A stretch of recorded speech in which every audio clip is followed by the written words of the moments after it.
Okay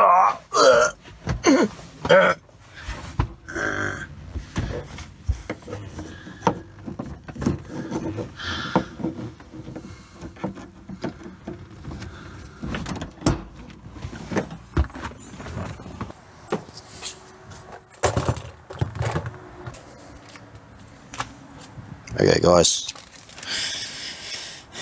we've got this back hatch switch.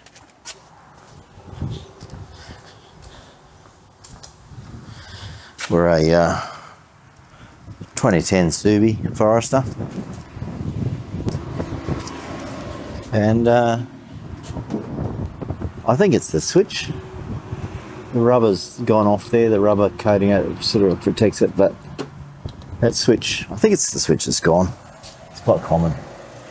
And this is not the right switch. This is actually for maybe a late model Forester or a Legacy or an Impreza. There was a couple of other part numbers. The one for this Subaru comes with the number plate lights as a whole loom, and it's a bit more of a job to replace.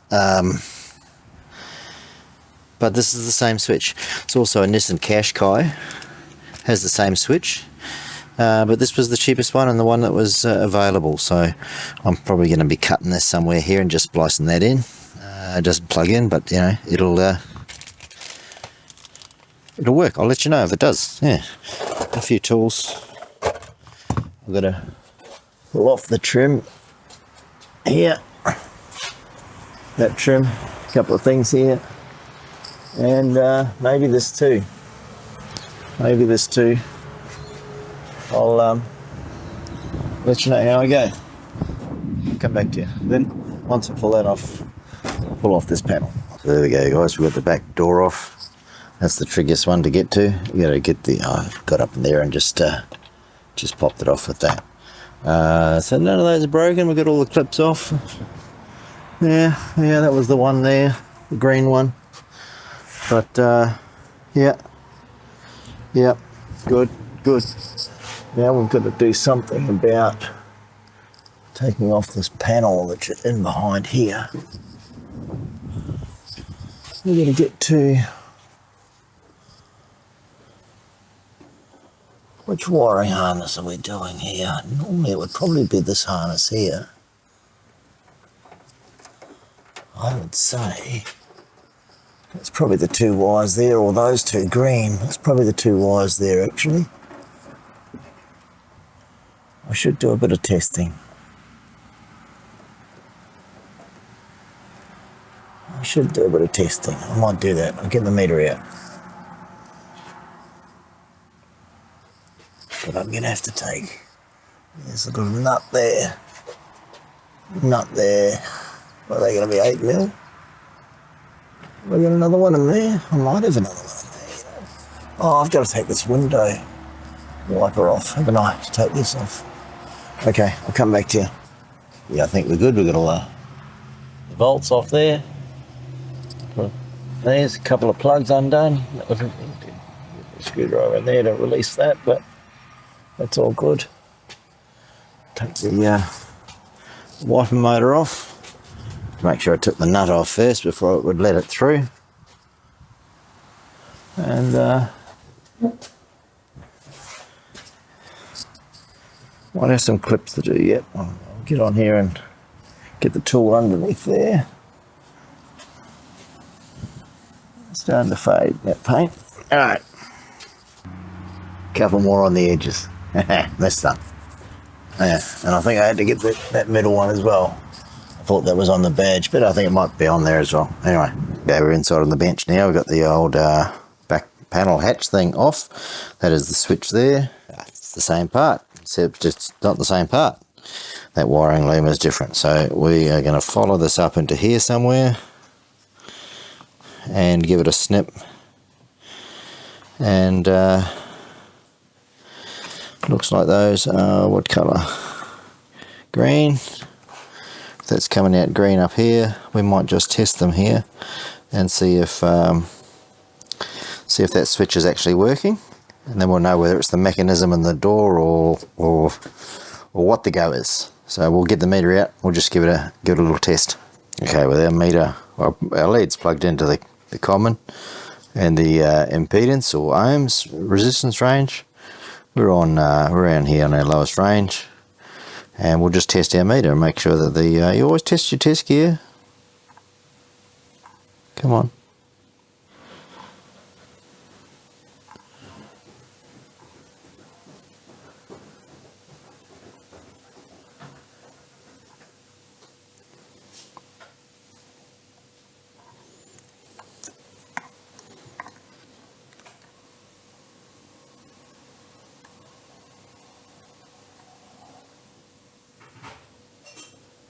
Next generation of humans will have 3 hands.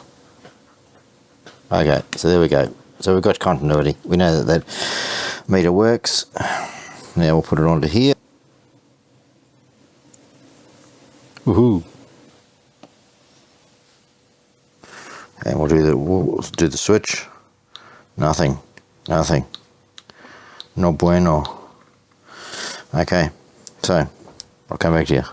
And now hooked up to our new switch, and we'll go and try and... It's magic. Okay, so now we know this is going to work, because that one doesn't work and that one does. Alright, let's try and work out a nice place to solder this in here. That one, I guess. That one. Alright, now we go. We're all set up in here. Got a marriage joint. Yep. Got the heat shrink sitting on there ready to go, even the right colour. 300, is that up to temperature already? Yeah.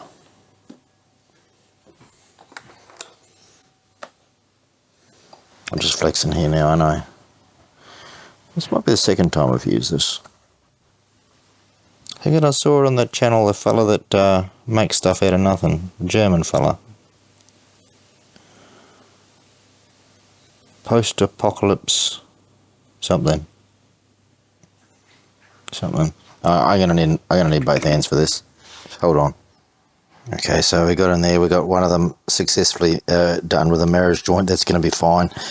Decent connection there. This one here. On the wedding day, they become separated, and it was like oil and water trying to put them back together. And so they're joined, but more likely it's because of something else, not because they want to be. It's probably a kid involved or something. Anyway, let's not get into that. Let's cool this down a little bit so we can slide the heat shrink on if it hasn't shrunk too much already.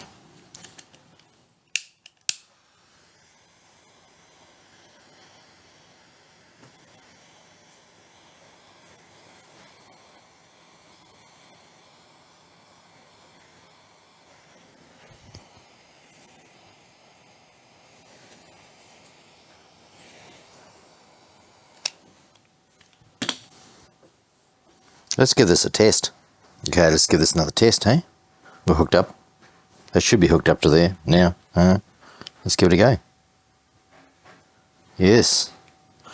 We're going to work. We can push that into place now. Done. Let's just put this back together magically.